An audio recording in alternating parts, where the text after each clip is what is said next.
You can now send in pictures or videos of innovations or projects being worked on by you or someone you know. All you need to do is download the Channels TV mobile app, launch and tap the menu on the top left, click on the Eyewitness section.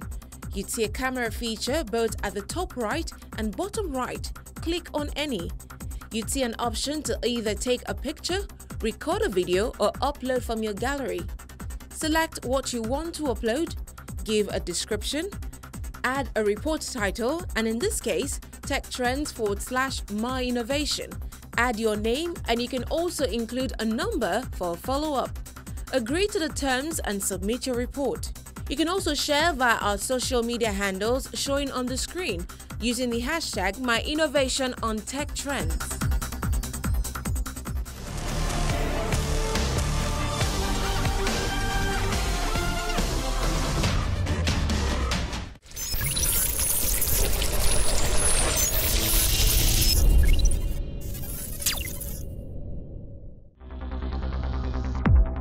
As established in the National Information Technology Policy, information technology is the bedrock for national survival and development in a rapidly changing global environment, which challenges us to devise bold and courageous initiatives to address a host of vital socioeconomic issues such as reliable infrastructure, skilled human resources, open government, and other essential issues of capacity building.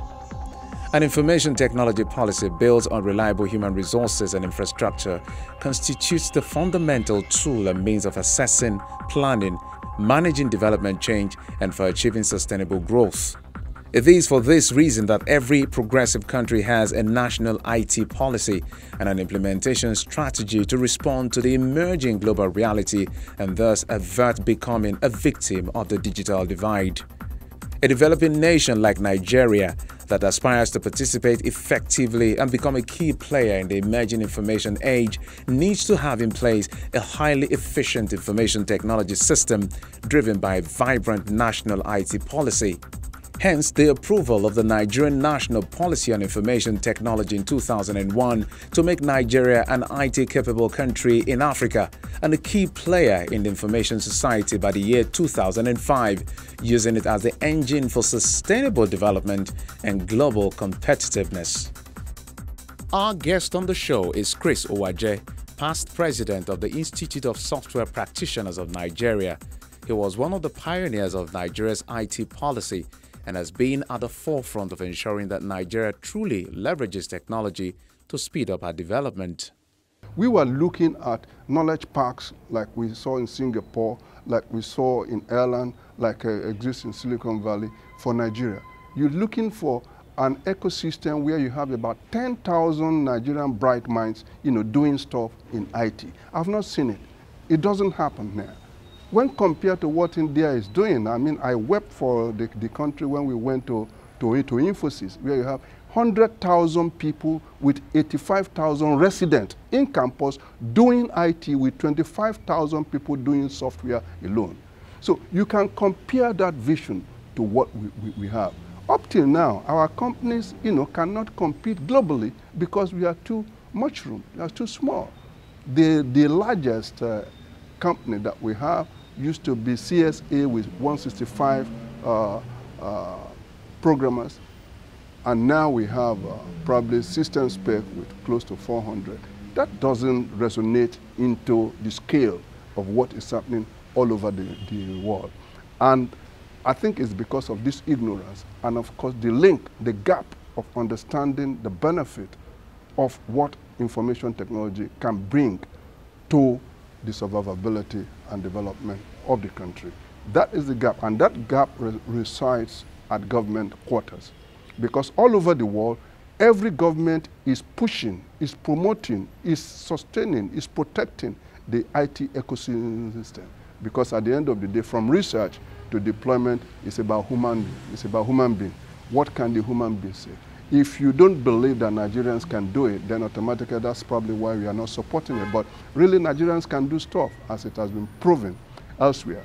The short change is that all what Nigerians are doing, from Andela to ecosystem to hub and whatever, we don't own the IP. Other people own the intellectual property of our country, and that is very worrisome. What would you recommend as our national IT agenda going forward?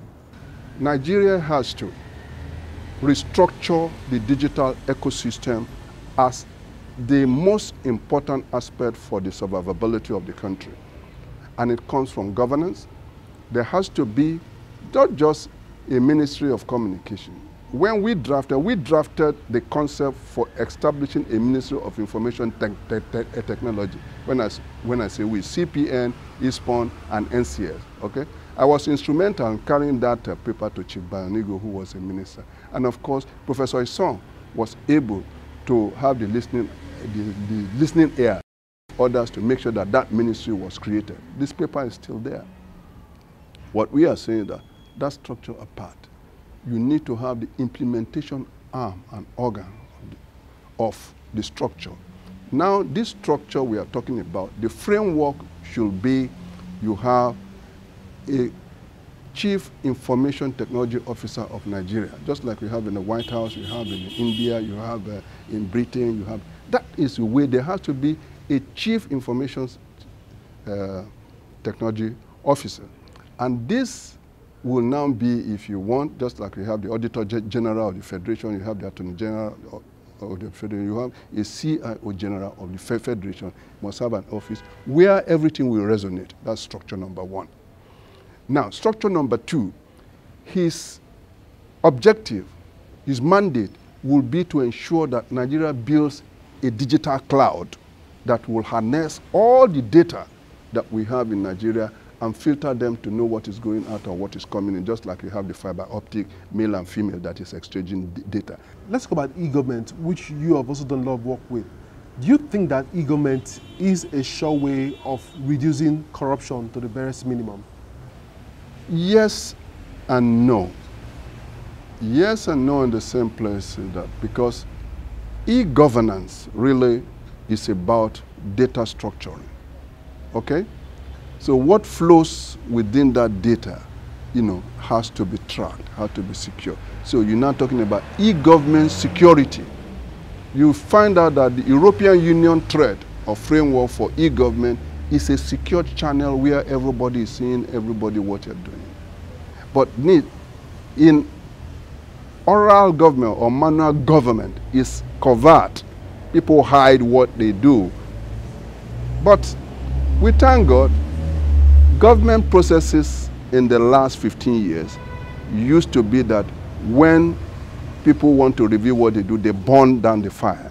But today, burning of file has almost gone to zero. Before, it used to be 90%. You understand? So, because this information is in a lot of places, we know that the president of Senate, the late Okadibo, really has to resign from his presidency. Why? Because of computer. All the furnitures that they wrote and the money that they sold was in the computer of the typewriter. So somebody used the diskette to lift them and publish it. And that was the end. So just like government can be pulled down by data, authentic data that have, so can also government be protected if those data are falsified. Edward, thank you for being on the show. Always a pleasure. It's my pleasure. Thank you very much. I'm very happy to come to Tech Trends.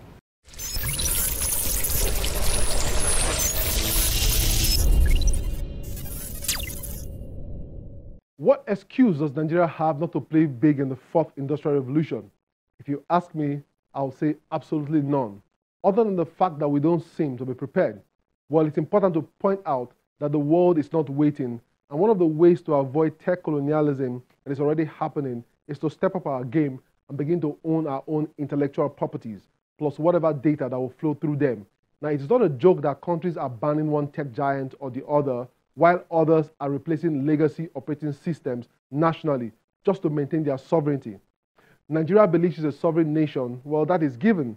But the reality is that in the fourth industrial revolution, your sovereignty as a nation is not determined by what you say or your national borders, but by who controls the data and powers your economy digitally. My hope is that we understand what truly lies ahead, and so we start to make the right decisions for the future of our dear country. It's a wrap on this edition of the show, but the conversation continues online.